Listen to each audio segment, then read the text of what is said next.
ٹھنڈا چوہا میں تقریباً 6 سال پہلے مشتاق احمد غنی اور علی خان جدون نے ٹیوب ویل دیا تھا جو اہل علاقہ کے لیے خوشی کا باعث تھا۔ اب ٹیوب ویل کی ساری لائن اب مکمل ہو گئی ہے، کنیکشن وغیرہ بھی سب ہو گئے ہیں، لیکن اب ٹیوب ویل چلانے کے لیے پبلک ہیلتھ کے دفتر میں گئے۔ انہوں نے بولا ہے کہ میٹر اور ٹرانسفارمر ہیں ہمارے پاس لیکن کیبل نہیں ہے۔ وہ بول رہے ہیں کہ وابٹا والوں نے نہیں دی، لیکن وابٹا والوں سے رابطہ کیا گیا تو انہوں نے بولا ہے کہ ہم نے سب سامان پبلک ہیلتھ والوں کو دے دیا ہے۔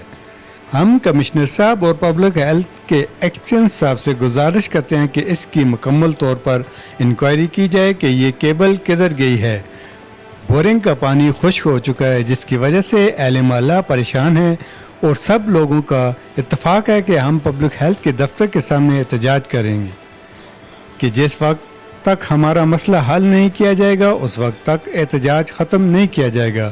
ہم کمشنر صاحب اور ایکسچن صاحب سے درخواست کرتے ہیں کہ ہمارا مسئلہ حل کیا جائے۔